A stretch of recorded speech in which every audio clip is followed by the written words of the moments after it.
નમસ્કાર દર્શક મિત્રો, कैसे जीतेगा गुजरात આ પ્રોગ્રામમાં આપ સૌનું સ્વાગત છે। આજે આપણે આપણા ગૃહ રાજ્યમંત્રી અમિત શાહ સાથે વાત કરી રહ્યા છીએ। નમસ્કાર સર। નમસ્કાર। ભારતના બીજા રાજ્યોની સરખામણીમાં ગુજરાત રાજ્યમાં કાયદો અને વ્યવસ્થાની પરિસ્થિતિ શું છે? નેશનલ ક્રાઇમ રેકોર્ડ બ્યુરોએ ભારત સરકારની સમગ્ર દેશના ગુનાખોરીને લગતા આંકડાઓનું સંચય કરતી એક સંસ્થા છે।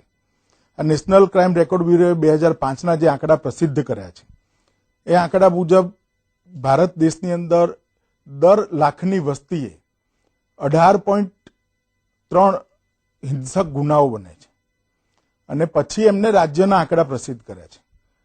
મને તમને જણાવતા આનંદ થાય છે કે સમગ્ર દેશમાં સૌથી ઓછા હિંસક ગુનાઓ ગુજરાત રાજ્યમાં છે અને ગુજરાતની અંદર દર લાખે 11.5 હિંસક ગુનાઓ નોંધાયા છે, જ્યારે દેશની અંદર 18.3 હિંસક ગુનાઓ દર લાખે નોંધાયા છે।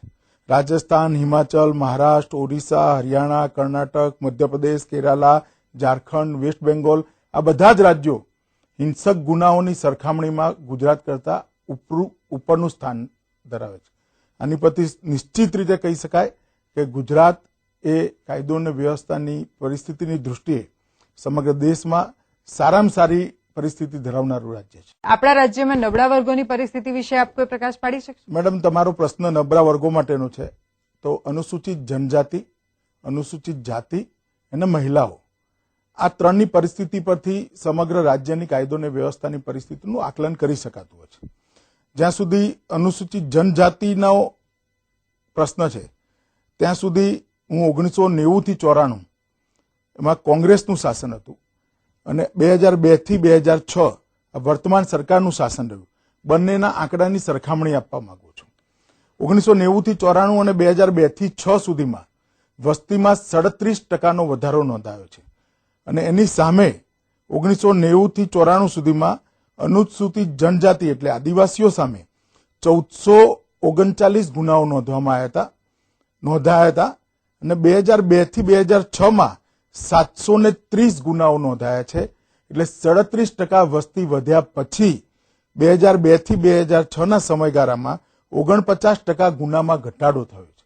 આની પરથી ખબર પડે કે રાજ્યની અંદર આદિવાસીઓ કેટલા સલામત થયા છે। જ્યાં સુધી એસસી નો સવાલ છે ત્યાં સુધી 1990 થી 94માં દલિતો પર 7594 ગુનાઓ નોંધવામાં આવ્યા હતા। દલિતો પર અત્યાચારના 7594 ગુનાઓ નોંધાયા હતા। 2002 થી 2006 સુધીમાં 4624 ગુનાઓ નોંધાયા છે। એટલે દલિતોમાં પણ 37% વસ્તીનો વધારો થયા પછી 39.41% ગુનાઓમાં ઘટાડો થયો છે। અને જ્યાં સુધી મહિલાઓનો સવાલ છે ત્યાં સુધી 1993 અને 1993ની સરખામણીમાં 2005ની અંદર મહિલાઓની સામેના ગુનાની અંદર પણ લગભગ 30%નો ઘટાડો નોંધાયો છે। આની પરથી ખબર પડે છે કે રાજ્યની અંદર દલિત, આદિવાસી અને મહિલા ત્રણેય જે નબળા ગણાતા સેગમેન્ટ્સ છે એની સલામતી સુપેરે સચવાઈ છે અને ભૂતકાળની સરખામણીમાં વસ્તી વધવા છતાંય એમની પર થયેલા અત્યાચારોની સંખ્યામાં ઘટાડો થયો છે। તો દર્શક મિત્રો, કાયદો અને વ્યવસ્થાની સુંદર જાણકારી આપણને અમિતભાઈ આપી। આ જ વાત આપણે આગળ ચાલુ રાખીશું, પણ અત્યારે સમય છે એક વિરામનો। कैसे जीतेगा गुजरात પ્રોગ્રામમાં વિરામ બાદ આપ સૌનું સ્વાગત છે। આપણે વાત કરતા હતા કાયદો અને વ્યવસ્થાની અમિતભાઈ શાહ સાથે।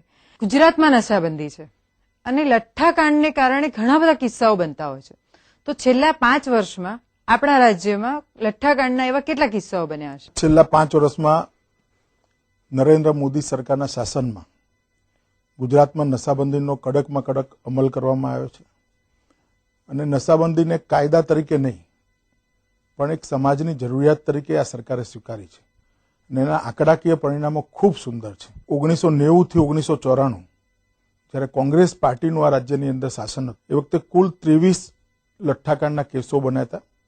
એમાં 65 વ્યક્તિઓના મૃત્યુ થયા હતા અને 100 જેટલી વ્યક્તિઓ હોસ્પિટલમાં ઈજાગ્રસ્ત થઈને દાખલ કરવી પડી હતી। 2002 થી 2006 સુધીમાં અને આજ સુધીમાં નરેન્દ્ર મોદીની સરકારના શાસનની અંદર લઠ્ઠાકાંડનો એક પણ કેસ થયો નથી. કેસ નથી થયો એટલે ઈજા કે મૃત્યુનો તો પ્રશ્ન જ ઉપસ્થિત થતો નથી.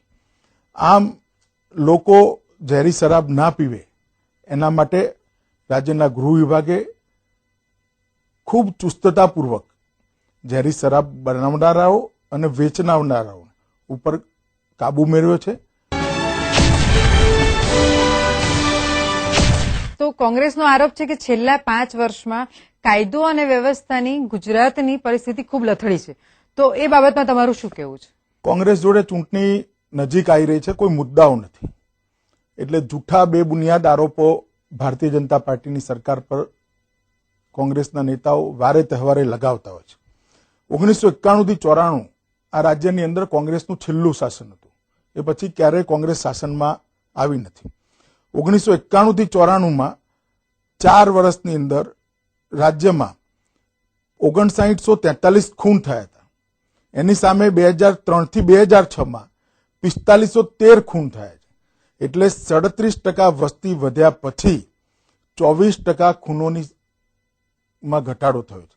આ જ રીતે ખૂનની કોશિશ, ધાડ, ગરફોડ ચોરી, લૂંટ, સરકારી નોકર પરનો હુમલો બધા જ હેડ નીચે ઘટાડો નોંધાયો છે. કુલ આંકડા જોવા જઈએ તો 1991 થી 1994 કોંગ્રેસના શાસનમાં 1,05,360 ગંભીર ગુનાઓ નોંધવામાં આવ્યા હતા અને 2003 થી 2006 ભારતીય જનતા પાર્ટીના નરેન્દ્ર મોદી સરકારના શાસનમાં 77,957 ગુનાઓ નોંધવામાં આવ્યા છે.